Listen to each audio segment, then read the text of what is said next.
찬송가 380장으로 찬송하시겠습니다. 380장 찬송입니다.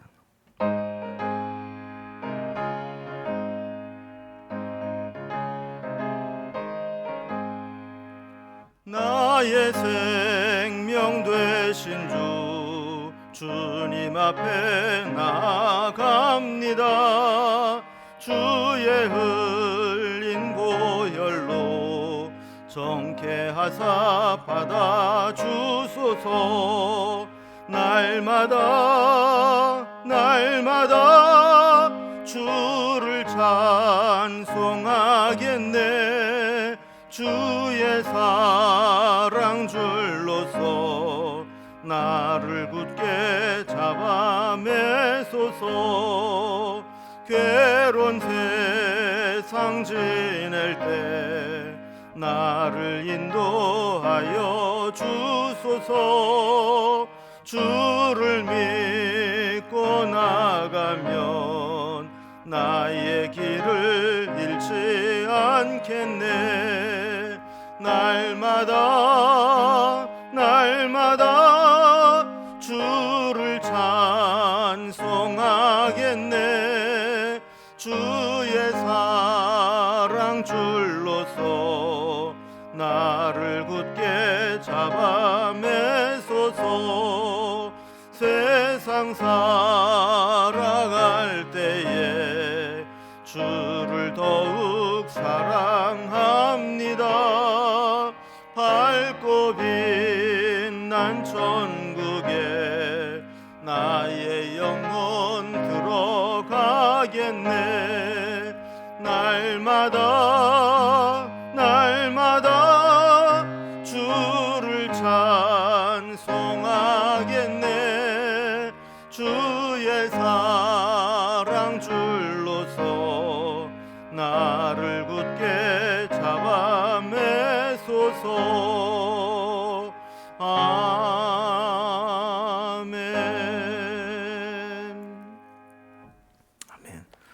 오늘 함께 나눌 하나님 말씀은 구약성경 욥기 21장 17절에서 34절까지 말씀입니다. 욥기 21장 17절에서 마지막 절 34절까지 말씀 함께 보시겠습니다. 악인의 등불이 꺼짐과 재앙이 그들에게 닥침과 하나님의 진노하사 그들을 곤고하게 하심이 몇 번인가. 그들이 바람 앞에 건불같이 폭풍에 날려가는 겨같이 되었도다. 하나님은 그의 죄악을 그의 자손을 위하여 쌓아두시며 그에게 갚으실 것을 알게 하시기를 원하노라. 자기의 멸망을 자기 눈으로 보게 하며 전능자의 진노를 마시게 할 것이니라. 그의 달수가 다하면 자기 집에 대하여 무슨 관계가 있겠느냐. 그러나 하나님께서는 높은 자들을 심판하시나니 누가 능히 하나님께 지식을 가르치겠느냐. 어떤 사람은 죽도록 기운이 충실하여 안전하며 평안하고 그의 그릇에는 젖이 가득하며 그의 골수는 윤택하고 어떤 사람은 마음의 고통을 품고 죽음으로 행복을 맛보지 못하는도다. 이 둘이 매 한 가지로서 흙 속에 눕고 그들 위에 구더기가 덮이는구나. 내가 너희의 생각을 알고 너희가 나를 해하려는 속셈도 아노라. 너희의 말이 귀인의 집이 어디 있으며 악인이 살던 장막이 어디 있느냐 하는구나. 너희가 길 가는 사람에게 묻지 아니하였느냐. 그들의 증거를 알지 못하느냐. 악인은 재난의 날을 위하여 남겨둔 바 되었고 진노의 날을 향하여 끌려가느니라. 누가 능히 그의 면전에서 그의 길을 알려주며 누가 그의 소행을 보응하랴. 그를 무덤으로 메어가고 사람이 그 무덤을 지키리라. 그는 골짜기에 흙덩어리를 달게 여기리니 많은 사람들이 그보다 앞서갔으며 모든 사람이 그의 뒤에 줄지었느니라. 그런데도 너희는 나를 헛되이 위로하려느냐. 너희의 대답은 거짓일 뿐이니라. 아멘. 우리가 어제 살펴본 말씀을 보면 이론과 실제는 다르다, 이런 이야기를 하면서 원래 이론적으로는 악인들은 심판을 받아 마땅하고 의인들은 하나님의 은혜를 입어야 마땅한데 실제로 현실 가운데 보면 악인들이 오히려 더 번성하고 잘 되고 악으로 모아둔 것들로 더 편안하게 사는 것처럼 보이는 일들이 우리 주변에는 얼마든지 있다. 그러면서 그렇다 할지라도 나는 그들에게 동조하지 않는다. 이런 이제 고백까지 살펴보았습니다. 자, 그러면서 이제 그 다음에 욥이 하는 이야기는 뭐냐면, 자, 그렇다면 악인이 그렇게 잘 되고 평안하고 이렇게 풍성하게 풍족하게 사는 것이 옳은 것이냐, 이 문제를 또 끝까지 다루고 있는 것을 보게 됩니다. 그러면서 오늘 말씀에서는 하나님의 심판은 사라지는 게 아니라 유보되는 것이다. 지금 당장 보기에는 악인들이 하나님의 심판도 없이 잘 사는 것처럼 보일지 모르지만 그것은 하나님의 심판을 위해서 진노를 쌓아두고 있는 것이지 하나님의 심판 자체가 없어지는 것은 아니다. 이런 이야기를 하는 겁니다. 실제로 하나님이 악인들을 심판하실 때 보면 즉각적으로 심판하기보다는 죄가 모이고 쌓일 때까지 기다렸다가 한꺼번에 심판하시는 경우가 많습니다. 우리 생각에는 한 가지 죄를 지면 거기에 대해 심판하고 또 다른 죄를 지면 또 심판하고 이러면 좋을 것 같은데 하나님은 그렇지 않다는 거예요.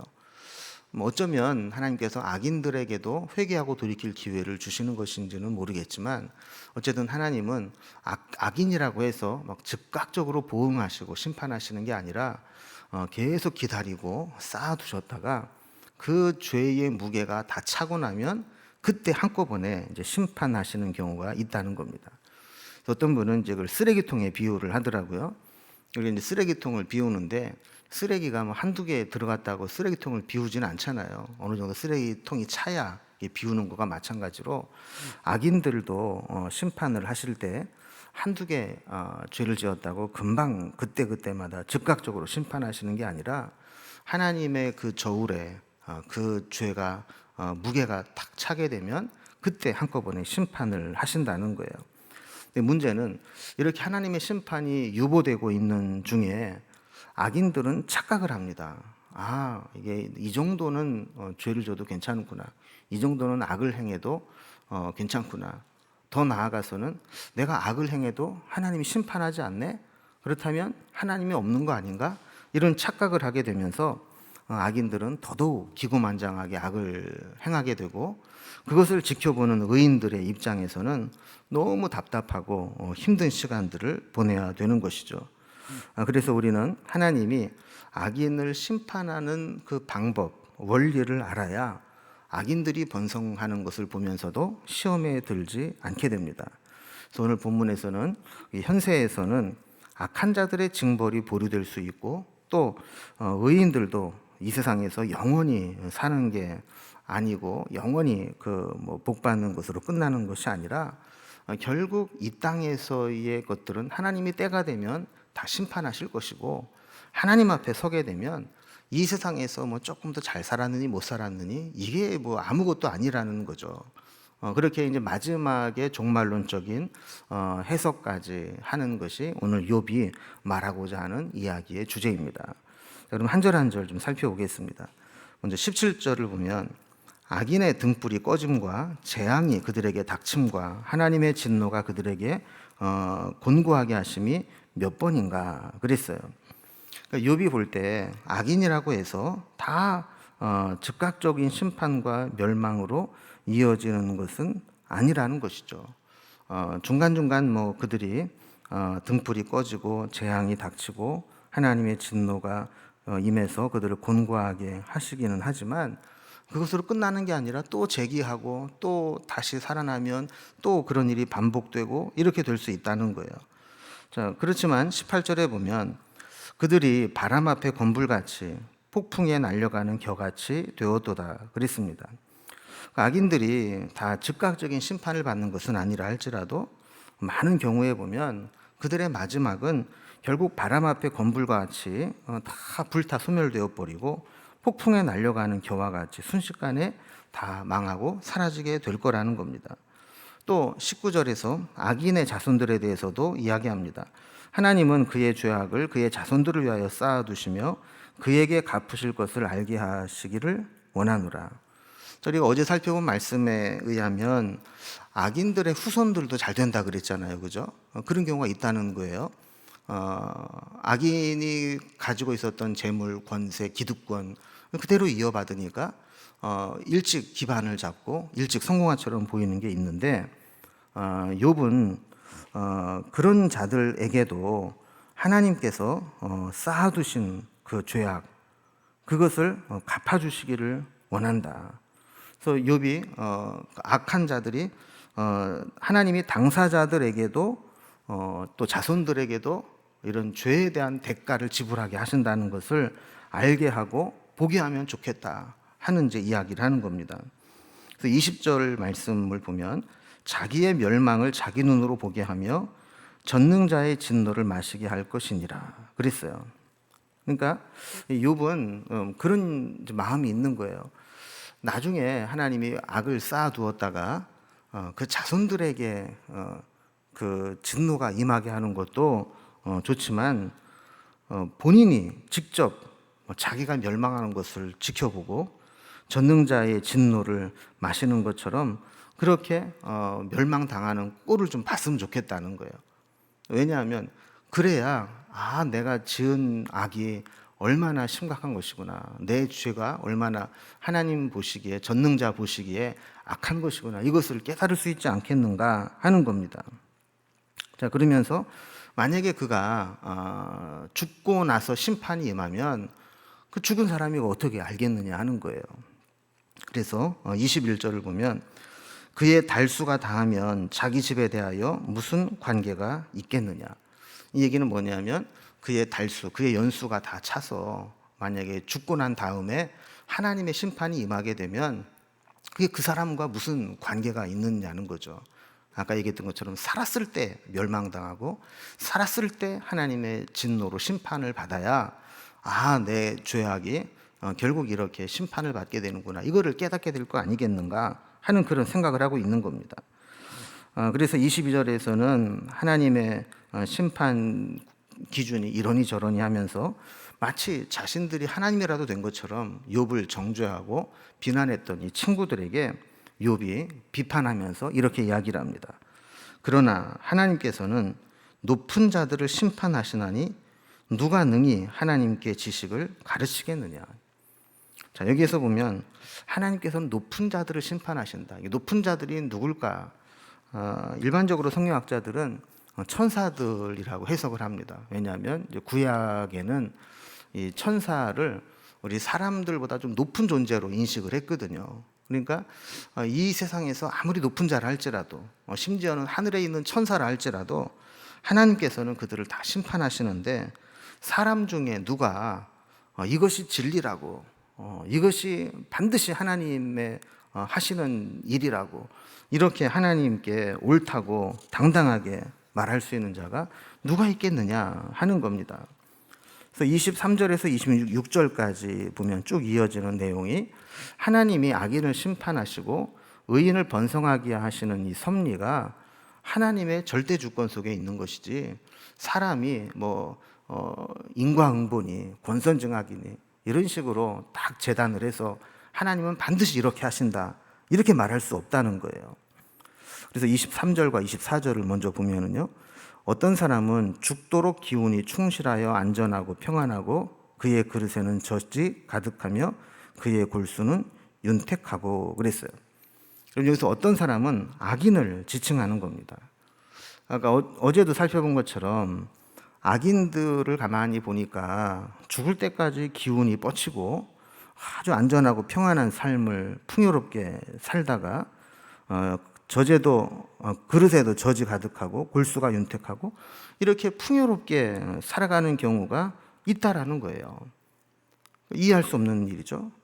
뿐만 아니라 또 25절에 보면 어떤 사람은 마음의 고통을 품고 죽음으로 행복을 맛보지 못하는도다.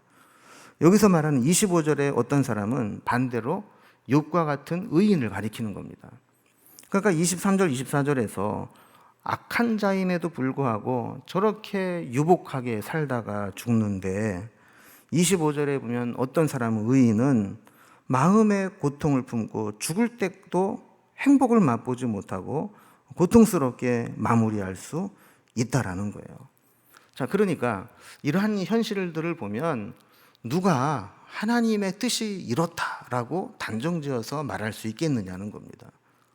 다시 말하면 욥의 친구들처럼 욥의 고난을 보면서 단정적으로 너의 죄 때문에 이런 고난이 오는 거야, 이렇게 말할 수 있는 사람이 누가 있겠느냐는 거예요. 자, 그러면서 그들이 악인이든 선인이든 이 세상을 살아갈 때는 이렇게 불합리한 모습들이 존재하지만 그러나 한 가지 공통점이 있다고 이야기를 합니다. 그게 뭐냐면 죽음 앞에서는 다 똑같다는 거예요. 여기서 뭐 조금 뭐 잘 사느니 못 사느니 뭐 성공했느니 못했느니 우리는 그게 중요하지만 죽음 앞에 서게 되면 그게 아무것도 아니고 다 공평하고 똑같다는 겁니다. 26절에 이렇게 이야기하죠. 이 둘이 매 한 가지로 흙 속에 눕고 그들 위에 구더기가 덮이는구나. 여기서 말하는 이 둘은 그러니까 23절 24절에 말한 악인의 어떤 사람이고 또 하나는 25절에 의인을 말하는 어떤 사람을 이야기해요. 그러니까 악인이든 의인이든 다 똑같은데 죽으면 흙 속에 눕는 것이고 또 흙 속에 매장되어서 오래 있다 보면 그 위에 구더기가 생기는 거, 이거는 뭐 누구나 다 똑같은 공통적이라는 거예요. 이 말은 욥의 친구들이 악인은 심판을 받고 의인은 형통하게 된다고 하는 아주 줄기차게 이야기하는 인과응보의 논리에 대해서 반박하면서 결론적으로 이야기하는 것이죠. 이 세상은 그렇지 않다. 또 죽음 앞에 봐라. 선한 자나 악한 자나 다 하나님의 심판 앞에, 죽음 앞에는 다 두 손 들고 갈 수밖에 없는 것이고 아무것도 할 수 있는 것이 없는 것이고 다 공평하게 끝나는 것이다 하는 거예요. 자, 그러면서 이제 우리가 이제 오늘 이 말씀을 통해서 이제 두 번째 논쟁이 끝이 나잖아요. 이런 긴 논쟁을 하면서 이제 욥은 친구들에게 니들이 나를 위로한다고 이야기하지만 나한테 아무런 의미도 없고 유익함도 없다. 위로도 안 된다. 이런 얘기를 하는 거예요. 27절을 보면 욥에게 아주 독한 말로 힘들게 한 친구들을 원색적으로 비난하는 듯한 이야기가 나옵니다. 27절에요. 내가 너희의 생각을 알고 너희가 나를 해하려는 속셈도 아노라 그랬어요. 그러니까 이게 욥도 얼마나 힘들면 욥의 친구들이 자기한테 와서 이야기하는 것들을 보면서 니들 꿍꿍이 속 다 알아. 니들 어떤 계획으로 얘기하는지 다 알아. 그러면서 결국 너희들은 나를 해치려는 속셈을 가지고 있지. 그러니까 도움을 주고 위로해 주러 온 친구들에게 너희의 속셈은 나를 해치려고 하는 거야. 다시 말하면 지금 욥의 친구들의 관점은 욥이 얼마나 고통스러운지 얼마나 힘든지를 이해하고 위로하는 데 있는 게 아니라 어쨌든 시작된 논쟁에서 욥을 굴복시키고 욥을 논리적으로 꺾고 논쟁에서 이기려는 것밖에는 없지 나에게 어떤 아무런 위로도 되지 않고 내 입장을 전혀 생각하고 있지 않다 하는 것을 지금 욥의 친구들에게 비난하듯이 하는 겁니다. 그런데 28절에 보면요. 너희의 말이 귀인의 집이 어디 있으며 악인의 살던 장막이 어디 있느냐 하는구나. 이게 너희의 말은 욥의 친구들을 얘기하는 거죠. 욥의 친구들이 지금 줄기차게 욥에게 하는 이야기가 뭐냐면 귀인의 집, 의인의 집을 한번 살펴보고 또 악인의 집이 어떤지를 살펴봐서 서로 비교해 보면 그 결과가 어떤 것인지 금방 알 수 있을 것이다라고 이야기를 했다는 거예요.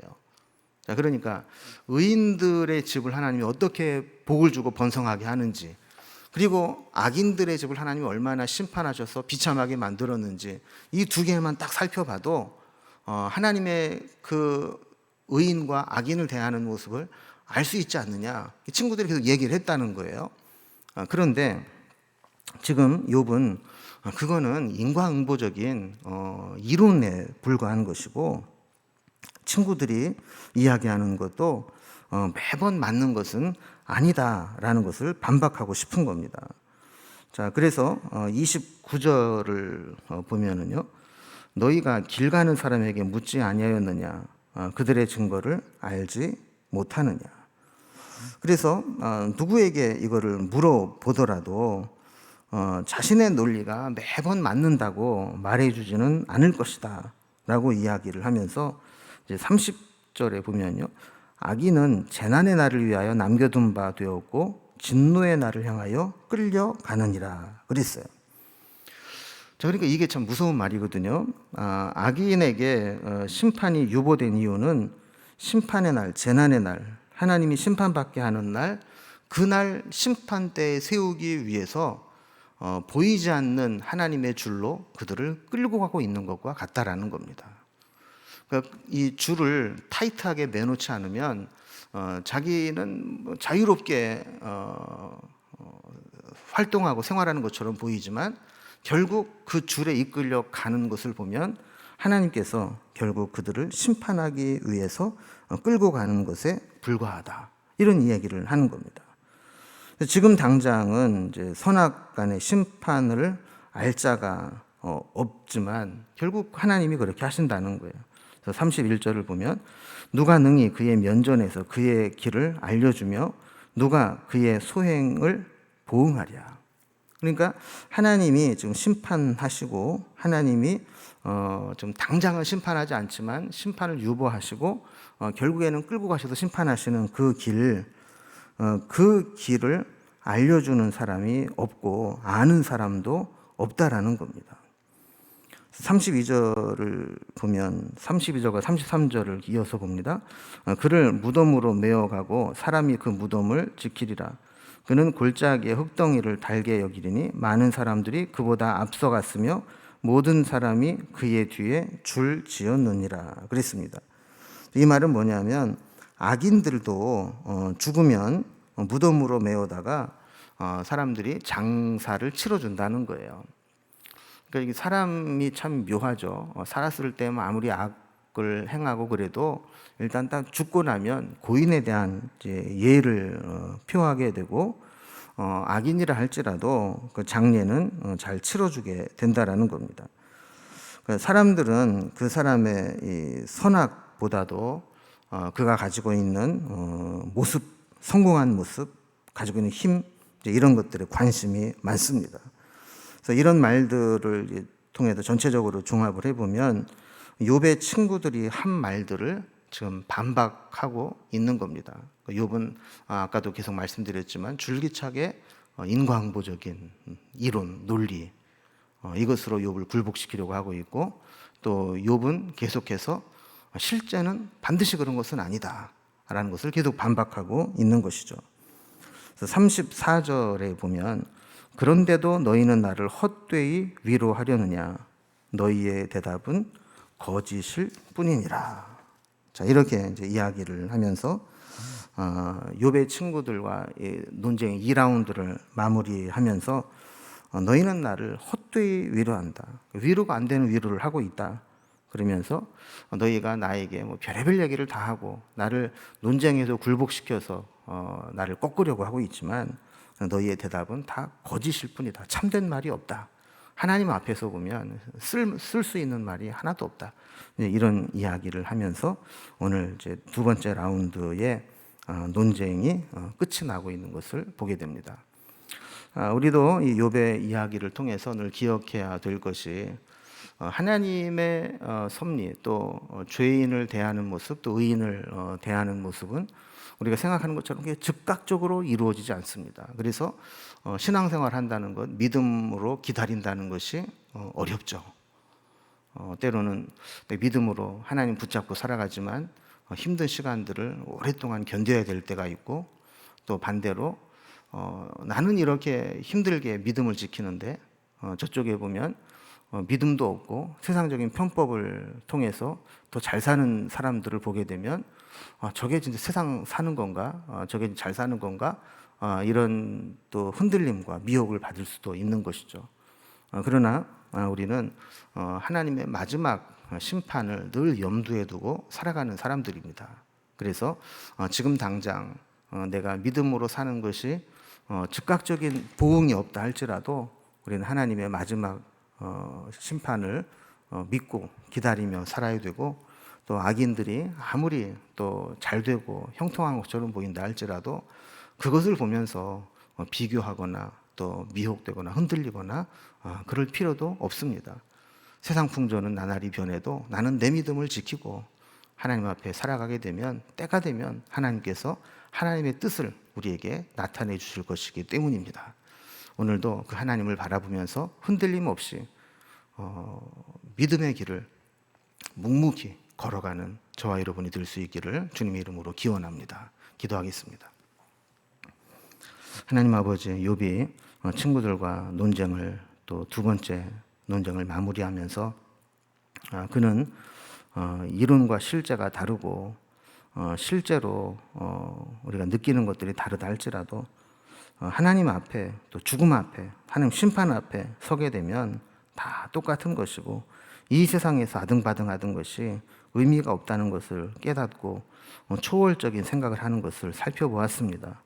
우리도 하나님의 심판을 늘 염두에 두고 살아가게 하시고 때로 내가 생각한 대로 내 논리대로 내 지식대로 내 상식대로 이 세상이 흘러가지 않는 것처럼 보일 때가 있을지라도 마지막에는 하나님이 개입하시고 하나님의 뜻을 나타내실 것을 믿으며 오늘도 우리가 좌고우면하지 아니하고 오직 하나님만 바라보고 내게 정해진 말씀을 따라 또 믿음의 길을 걸어가는 저희들의 신앙이 될 수 있도록 인도해 주시옵소서. 오늘도 우리에게 필요한 은혜를 베풀어 주시고 해가 맞도록 주님과 동행하며 말씀을 품고 말씀 가운데 거하며 믿음으로 살아가는 귀하고 복된 날이 되게 하여 주옵소서. 우리의 자녀들과 우리의 가정과 우리의 일터와 또 우리의 또 맡겨주신 사명과 여러 가지 기도의 제목들 하나님께서 기억하여 주시고 주를 향하여 우리의 눈을 들고 마음을 열어 간구하며 기도할 때마다 주님께 상달된 기도가 되게 하시고 하나님이 들으시고 응답하시는 기도가 되게 하여 주옵소서. 오늘도 주님을 바라보며 주님과 동행하며 살아가기를 원하며 예수님의 이름으로 기도드리옵나이다. 아멘. 오늘도 가지고 오신 기도의 제목들로 하나님 앞에 기도하며 하루를 시작할 수 있기 바랍니다.